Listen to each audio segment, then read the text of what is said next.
Hai geng, apa kabar kalian semua hari ini? Semoga kalian baik-baik saja, selalu diberikan kesehatan, lancar rezekinya, dan dimudahkan segala urusannya. Kisah nyata kali ini menceritakan tentang perjalanan seseorang yang bernama Genghis Khan, yaitu Khan Mongol atau pemimpin Mongol yang mampu menyatukan semua suku Mongol yang kemudian mendirikan kekaisaran Mongolia. Genghis Khan terkenal sangat kejam, sadis, dan juga barbar. Tak tanggung-tanggung, Genghis Khan bahkan mampu menguasai seperempat dunia pada masa itu. Namun cerita film kali ini bukanlah menceritakan tentang kemasyhuran atau kehebatan bangsa Mongolia yang dipimpin oleh Genghis Khan yang melegenda itu, melainkan menceritakan tentang perjalanan hidupnya dari kecil hingga dewasa, sehingga dirinya dijuluki dengan nama Genghis Khan atau penguasa savana.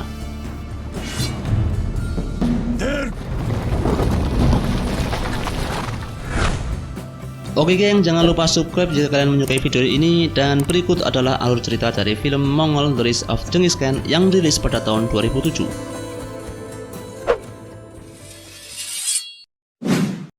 Pada tahun 1192 yang dikenal dengan tahun tikus hitam, tepatnya di kerajaan Tangut, tiba-tiba biksu kecil menghampiri seseorang yang terkurung di dalam penjara. Biksu itu mengatakan kalau biksu yang telah kau kirim untuk menemui istrimu telah tewas. Orang yang terkurung di dalam penjara tersebut ternyata bernama Temujin atau Genghis Khan. Kemudian, apa yang terjadi sebelumnya dan mengapa Temujin atau Genghis Khan yang hebat itu dapat terkurung di dalam penjara? 20 tahun sebelumnya, atau tepatnya pada tahun 1172 di padang rumput Mongolia, Temujin yang masih berusia 9 tahun saat itu diajak oleh ayahnya pergi ke suku Margit untuk mencari calon istri. Mencari seorang istri mulai dari kecil merupakan tradisi dari suku Mongol, sehingga setelah besar tidak takut jomblo nantinya. Mengapa harus ke suku Margit? Karena dulunya ayah Temujin telah mencuri pengantin dari suku Margit untuk dijadikan istrinya, atau lebih tepatnya, ibu dari Temujin adalah suku Margit hasil dari curian ayahnya. Maka dari itu, untuk menebus dan sebagai permintaan maaf kepada suku Margit, Temujin diharuskan memilih calon istri dari suku tersebut. Ayah Temujin bernama Esugei. Ia adalah seorang ketua khan atau kepala suku. Saat perjalanan ke tempat suku Margit, mereka beristirahat di suku Olkonut yang saat itu dipimpin oleh teman baiknya bernama Dai Sachen. Esugei bersama dengan rombongan disambut dengan baik di sana, termasuk dengan Temujin yang saat itu bertemu dengan Borte yang masih kecil. Borte sendiri adalah anak dari Dai Sachen, teman baik dari Esugei. Ternyata pertemuan antara Temujin dan juga Borte tersebut membuat Temujin jatuh cinta pada pandangan pertama, sehingga pada malam harinya Temujin kecil mengutarakan isi hatinya pada ayahnya untuk mencari pengantin di tempat ini saja dan tidak harus pergi ke suku Margit. Tapi ayahnya sempat menolak karena dia terlanjur berjanji dan harus berdamai dengan suku Margit. Karena Temujin yang sudah kepalang jatuh cinta, maka akhirnya sang ayah tidak dapat lagi mencegah kemauannya. Esok harinya, suku Olkonut mengeluarkan semua anak gadisnya untuk dipilih Temujin sebagai calon istri. Sebelum melakukan pemilihan, sang ayah menjelaskan kriteria wanita yang baik, kuat, dan juga setia. Ciri wanita tersebut adalah wajahnya harus rata, matanya sipit, dan memiliki kaki yang kuat. Setelah mendengar penjelasan dari sang ayah, akhirnya Temujin memantapkan pilihannya, yaitu tetap jatuh cinta kepada Borte. Tentu saja sang ayah kaget, namun dia juga tidak bisa berbuat apa-apa. Apalagi Dai Sachen mengatakan kalau pernikahan mereka dapat dilakukan 5 tahun kemudian.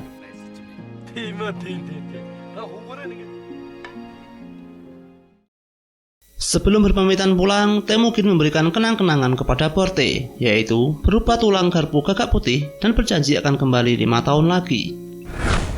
Di saat perjalanan pulang, mereka dihadapkan dengan cuaca buruk, yaitu petir menyambar-nyambar yang sepertinya akan terjadi badai. Mereka semua pun berlindung di bawah batu gunung. Di sini diketahui bahwa mereka semua takut dengan petir. Karena menurut kepercayaan mereka, di saat petir menyambar, dewa mereka yang bernama Tengri sedang marah. Maka dari itu semua orang Mongol takut dengan petir.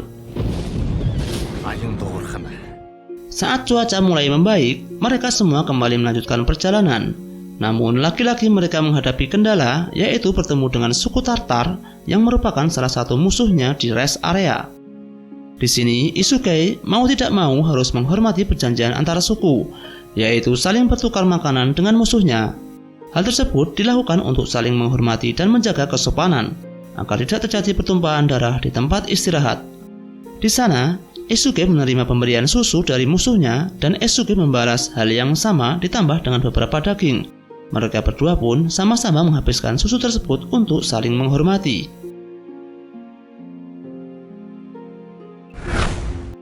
Ketika melanjutkan perjalanan, secara tiba-tiba Esuke terjatuh dari kuda yang ia tumpangi.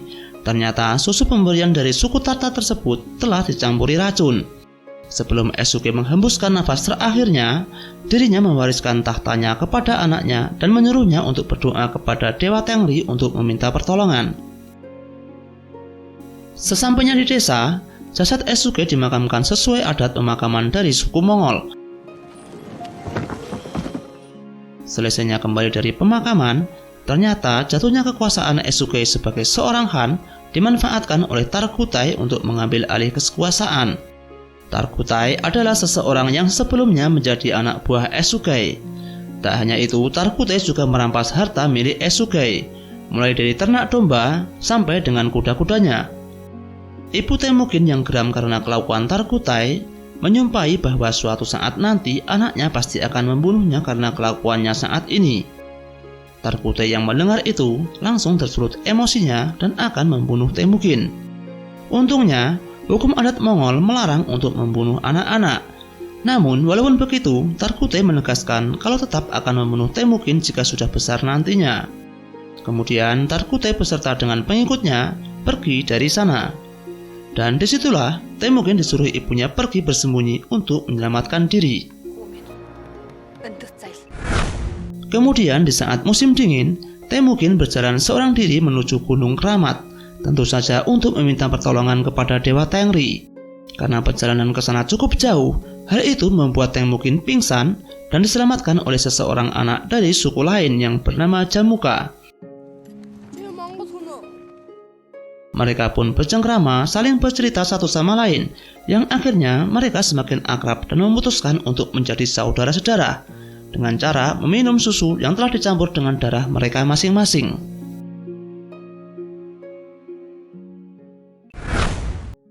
Esok harinya, Temujin menggembala domba bersama dengan Jamuka. Namun ternyata anak buah Tarkutai melihat Temujin saat itu. Jamuka pun menyuruhnya kabur.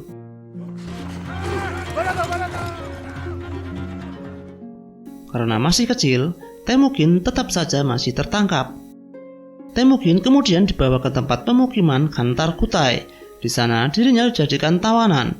Setiap hari disuruh bekerja dengan leher terpasung. Temujin diberi makan oleh kakek yang sudah tua agar tetap kuat dan cepat besar. Sebagai seorang saudara, sesekali Jamuka mengunjungi Temujin untuk mengirimkan kabar kepada keluarganya. Dan tiap minggunya, Tarkutai selalu mengecek tinggi badan Temujin, karena dirinya sudah tidak sabar untuk membunuhnya. Suatu ketika, keberuntungan menghampiri Temujin. Di saat terjadi hujan dan petir, Tarkutai bersama dengan anak buahnya cepat-cepat untuk berlindung, sehingga lupa mengikat kembali Temujin. Saat itulah Temujin memanfaatkan keadaan untuk kabur dari sana. Temujin pun berlari hingga dirinya sampai di Gunung Keramat untuk meminta pertolongan kepada Dewa Tengri, karena menurutnya sudah tidak ada lagi tempat aman baginya.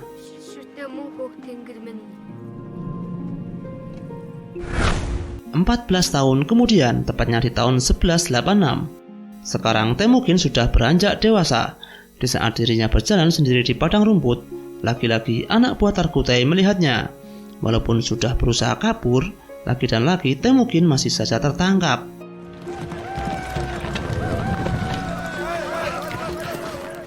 Temujin kemudian diserahkan kembali kepada Tarkutai. Tarkutai yang saat itu telah menjadi seorang Han sangat senang melihat Temujin, karena selama ini dirinya telah menunggunya, tentu saja menunggu kesempatan untuk membunuh Temujin. Untuk yang kedua kalinya, Temujin terpasung dengan kedua kakinya yang terikat. Lagi dan lagi, kakek tua kembali memberi makan dan minum Temujin. Namun, sepertinya kakek tua tersebut mengetahui dan melihat masa depan dari Temujin, kalau nantinya Temujin akan menjadi orang besar. Di saat malam hari, Temujin berhasil kabur dengan cara mengelabuhi dan membunuh seseorang penjaga tanpa diketahui Tarkutai dan anak buahnya. Temujin berhasil melepaskan ikatan kakinya, namun tidak dengan pasungnya. Keesokan harinya, secara kebetulan Temujin bertemu dengan seseorang yang bernama Borsu. Temujin pun dibebaskan, bahkan diberikan kuda. Porju mengaku kalau dirinya mengetahui siapa sebenarnya Temujin. Temujin pun berjanji akan membalasnya suatu saat nanti. Temujin pun pergi membawa kuda tersebut, kemudian memikirkan bagaimana caranya untuk menghadapi musuh-musuhnya dan mengambil kembali haknya, yaitu seorang khan. Namun sebelum itu, dirinya harus menepati janjinya dulu untuk menemukan tunangannya, yaitu Porte. Dengan sedikit harapan, Temujin kembali datang menemui suku Olkhonut. Namun tanpa diduga, ternyata selama ini Porte masih menunggu Temujin untuk menjadi suaminya. Porte pun dibawa Temujin ke tempat ibunya untuk meresmikan hubungannya. Porte membawa bulu musang sebagai mas kawinnya yang ditukar dengan kalung sebagai syarat pernikahan mereka. Setelah sah menjadi seorang suami istri, mereka pun berjalan-jalan ke tempat yang sepi, yang tentunya menikmati untuk berbulan madu. Kemudian di suatu malam, rumah ibu Temujin didatangi beberapa orang. Orang tersebut adalah suku Merkit yang telah mengetahui kalau Temujin baru saja mempunyai seorang istri. Tujuan dari suku Merkit datang adalah untuk menculik Porte dan membalas dendam atas perlakuan ayah Temujin terdahulu. Mengetahui Temujin dan istrinya tidak di sana, suku Merkit membakar rumah ibu Temujin beserta dengan rumah adiknya. Esok harinya, Temujin yang sedang bermesraan dengan Porte berhasil ditemukan oleh suku Merkit. Mereka langsung kabur menggunakan kuda miliknya. Saat mereka dikejar dari belakang, Temujin berhasil membunuh satu orang suku Merkit. Namun naasnya, anak panah milik suku Merkit berhasil mengenai punggung Temujin sehingga membuat dirinya pingsan.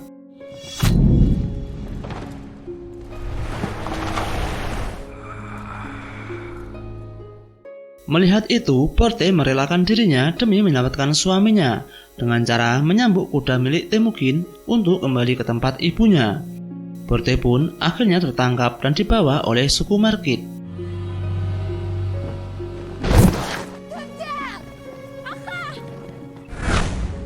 Beberapa bulan kemudian, setelah Temujin sembuh, dirinya langsung menemui saudaranya, yaitu Jamuka.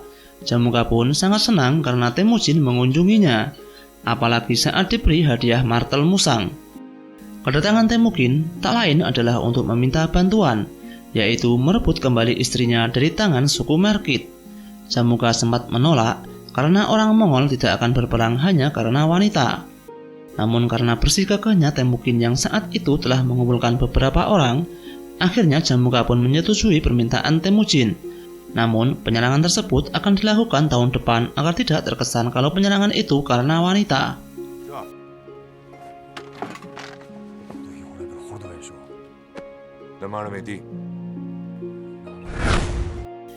Satu tahun telah berlalu, kini waktunya mereka melakukan penyerangan. Jamuka dan Temujin beserta dengan pasukannya kini telah berada di wilayah kekuasaan suku Merkit. Saat mereka sampai di wilayah yang berbatu, secara mendadak mereka langsung mendapatkan serangan. Jamuka yang saat itu hampir terbunuh, secara kebetulan Temujin memberikan bantuan sehingga Jamuka selamat dan melanjutkan peperangan.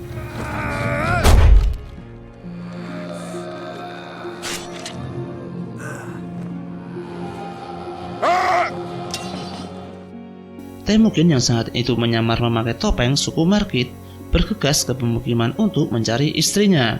Namun karena gerak-geriknya yang mencurigakan, Temujin tetap saja ketahuan. Dengan ketangguhannya dan juga kelaihannya dalam memainkan pedang, Temujin akhirnya berhasil melumpuhkan mereka semua. Dan setelah mencari kesana kemari, akhirnya Temujin berhasil menemukan istrinya yang saat itu telah hamil tua. Tak lama berselang, Jamuka menyusulnya dan sangat senang karena melihat saudaranya bertemu kembali dengan istrinya. Malam harinya, mereka merayakan kemenangan tersebut dengan mabuk bersama sambil diterangi api unggun. Di sela-sela obrolan mereka, Temujin mengucapkan terima kasih kepada Jamuka yang telah membantunya mendapatkan istrinya. Kemudian, Jamuka meminta kepada Temujin untuk tinggal bersama dan akan menjadikannya sebagai tangan kanannya. Namun, Temujin menolaknya secara halus.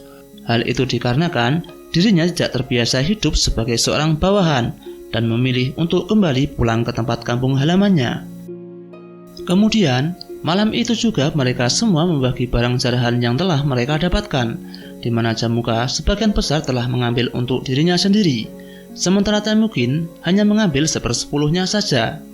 Sisanya dibagikan kepada semua prajurit, termasuk keluarga prajurit yang telah gugur. Pembagian itu tentu saja membuat prajuritnya senang. Tetapi adik Jamuka yang bernama Taisar menganggap kalau Temujin adalah pemimpin yang bodoh. Pagi harinya di saat Jamuka bangun, Temujin ternyata telah pergi bersama pasukannya tanpa berpamitan. Jamuka pun hanya tersenyum dan kemudian membangunkan pasukannya yang saat itu masih tertidur. Jamuka sedikit kesal karena dua orang kepercayaannya yaitu Daratai dan Altan tidak ada di sana, dan ternyata mereka berdua ikut pergi bersama dengan Temujin. Setelah dikejar dan diajak kembali, mereka berdua menolak dengan alasan Temujin adil dan peduli terhadap pasukannya. Temujin pun tidak dapat memaksa untuk mereka kembali karena orang Mongol berhak untuk memilih siapa yang akan menjadi pemimpinnya. Dengan kecewa, Jamuka pun akhirnya kembali. Dan mulai dari sinilah hubungan antara Temujin dan Jamuka mulai retak. Suatu ketika, kawanan kuda milik Temujin dicuri seseorang. Daratai dan Altan segera mengejar pencuri tersebut dan berhasil memanahnya hingga tewas. Pencuri tersebut ternyata adalah Taisar, adik Jamuka yang sebelumnya memang tidak suka dengan Temujin.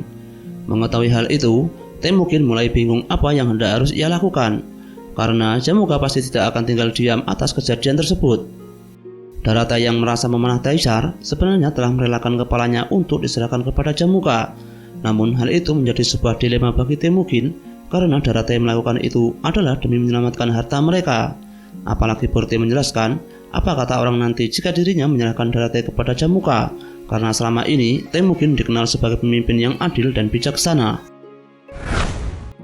Di sisi lain, secara mengejutkan, Tarkutai menemui Jamuka, mengajak bekerja sama dan mengompor-ngomporinya untuk memicu peperangan dengan Temujin. Hal itu disebabkan karena dirinya menyadari kalau saat ini hanya ada dua khan terkuat di Mongol, yaitu Jamuka dan juga Temujin.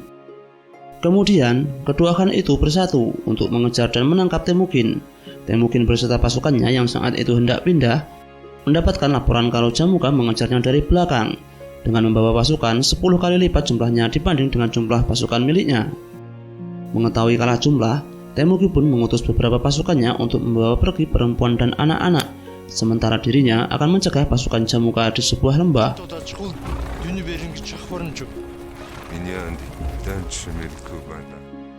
Saat itu, semua orang melakukan perpisahan termasuk juga dengan Temujin. Borte mengembalikan kembali tulang gagak putih yang pernah diberikan Temujin padanya, dan memintanya agar Temujin tidak melupakannya.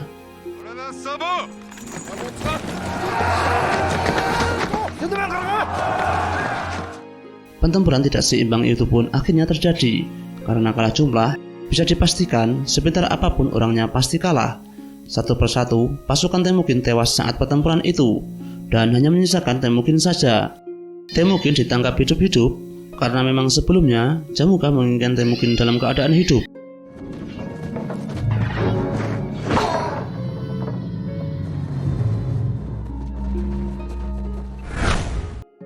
Keberhasilan menangkap Temujin menjadikan Tarkutai menginginkannya untuk dibawa ke sukunya.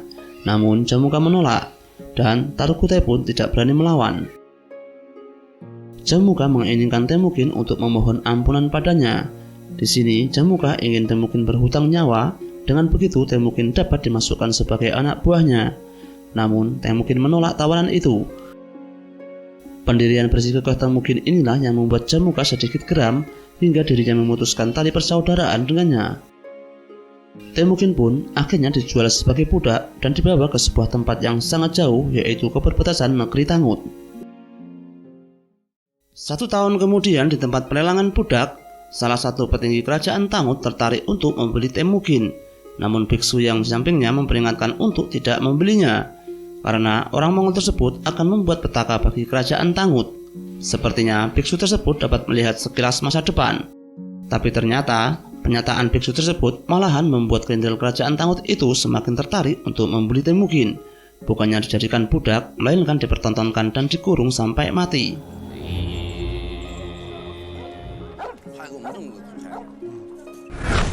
Hari demi hari, bulan demi bulan, Temujin hidup di dalam kurungan. Kurungan tersebut bertuliskan, "Aku orang Mongol yang akan menghancurkan kerajaan Tangut." Hal tersebut ternyata menjadi tontonan bagi penduduk kota Tangut, dan tak segan-segan orang yang menonton selalu mengolok-olok dan mengejeknya. Temujin bertahan dengan memakan burung yang ia pancing dengan jebakan, dan untuk minumnya sendiri, dirinya hanya mengandalkan hujan turun. Hingga suatu ketika, datanglah seorang biksu tua yang sebelumnya bersama dengan petinggi kerajaan Tangut. Biksu tersebut meminta maaf atas kelakuan penduduk kota Tangut dan meminta untuk tidak menghancurkan biara jika saat waktu mengerikan tiba.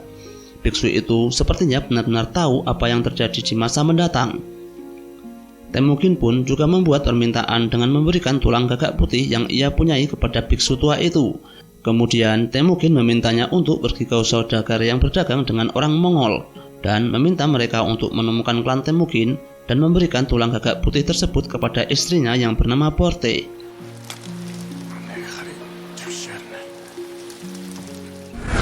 Namun setelah mencari informasi, biksu tersebut tidak mendapatkan jawaban yang pasti kapan pedagang itu datang atau kapan pedagang itu pergi.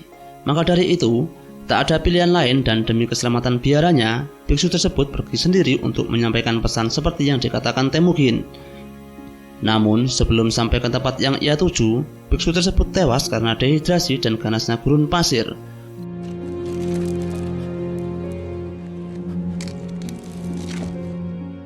Nah, jadi seperti itulah mengapa di awal film diperlihatkan seorang biksu kecil yang membawa kabar kalau biksu yang telah kau kirim telah tewas. Oke, kita kembali ke cerita. Beruntungnya jasad biksu tersebut ditemukan oleh Borte dan anak pertamanya. Borte pun tahu apa yang harus ia lakukan. Tak lama berselang, datanglah saudagar yang kemudian mengkremasi jasad biksu tersebut. Kemudian Borte meminta untuk membawanya pergi bersama mereka dengan jaminan tubuhnya sebagai biayanya.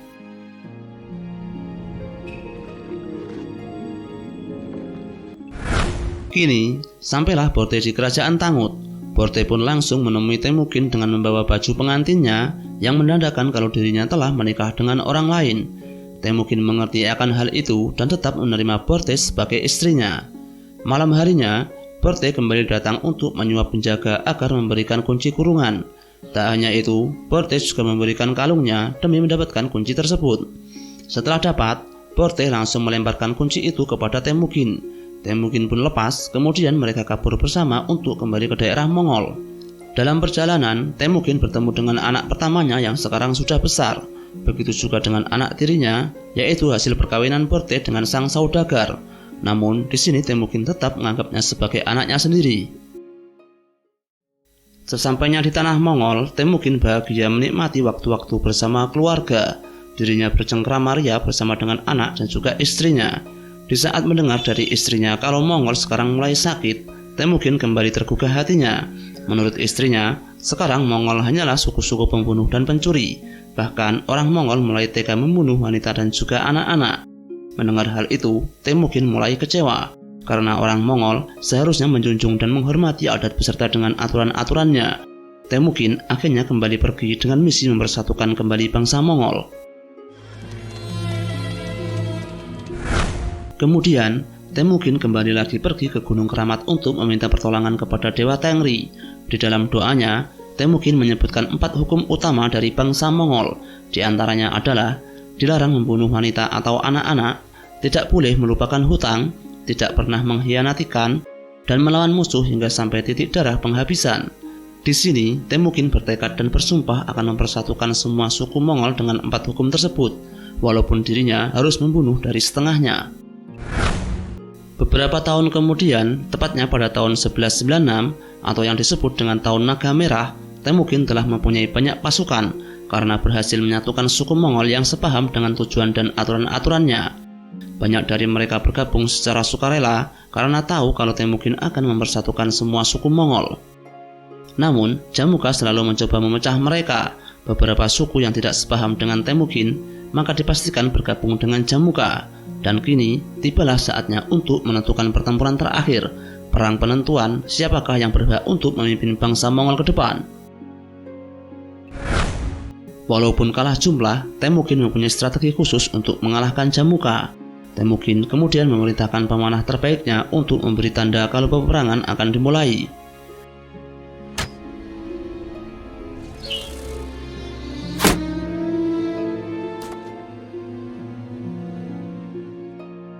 Jamuka meresponnya dengan mengirim pasukan gelombang pertama dan tanpa basa-basi, Temujin langsung menerjunkan pasukan khususnya. Temujin yakin kalau pasukan khusus itu mampu menumbangkan banyak musuh.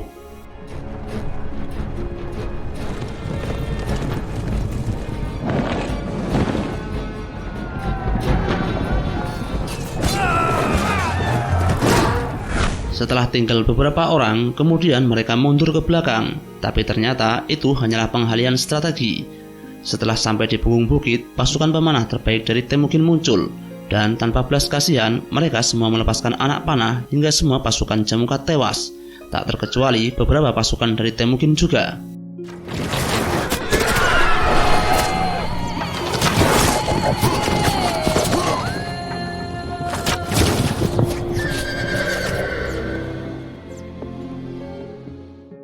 Jamuka yang mengetahui kalah strategi saat itu membuat dirinya marah dan langsung memerintahkan semua pasukannya untuk maju menyerang.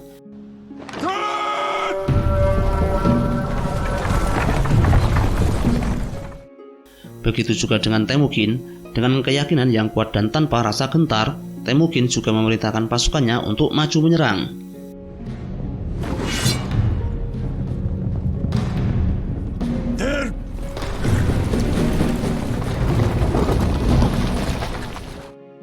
Dan saat itulah langit berubah menjadi gelap, petir mulai menyambar, menandakan kalau akan terjadi badai besar.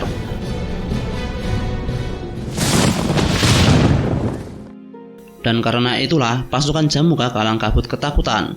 Mereka semua takut karena petir. Namun tidak dengan Temujin dan pasukannya, mereka tetap masuk dalam posisinya masing-masing.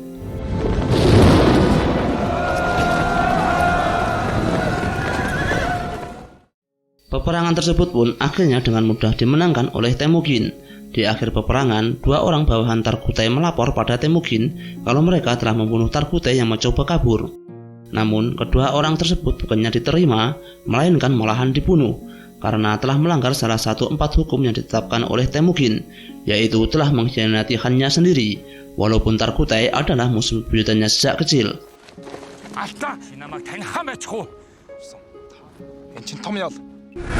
Semua tawanan yang menyerah saat itu bukannya dihukum atau dibunuh, melainkan diangkat dan dijadikan sebagai pasukan oleh Temujin. Terkecuali orang tua yang dulu pernah memberi makan sewaktu dirinya dihukum Targutai waktu kecil. Pak tua tersebut diberi 100 kuda dan tendanya ditempatkan di samping tenda milik Temujin. Malam harinya, Temujin dipertemukan dengan Jamuka yang saat itu telah tertangkap. Jamuka mengakui kalau Temujin adalah seorang Han, yang artinya Jamuka mengakui kekalahannya. Temujin tetap menganggap Jamuka sebagai saudara dan mengampuninya.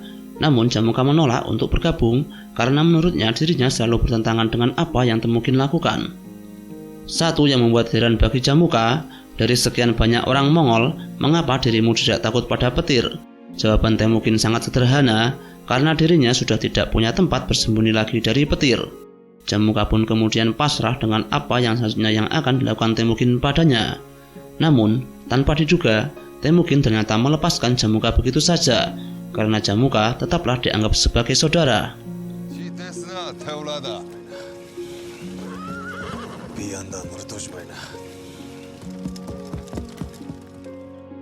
Kemudian, pada tahun 1206 atau dikenal dengan tahun Harimau Merah, Temujin berhasil menyatukan seluruh suku Mongol dan diangkat menjadi Khan bangsa Mongol. Selamanya dirinya dikenal dengan nama Genghis Khan atau sang penguasa savana. Seperti yang dikatakan biksu tua sebelumnya, dirinya bersama dengan pasukannya mampu menghancurkan dan membinasakan kerajaan Taunus kuno, dan sesuai janjinya, biara yang di sana tetaplah dipertahankan. Kemudian, pemerintahan Genghis Khan pun dimulai, dan film pun selesai.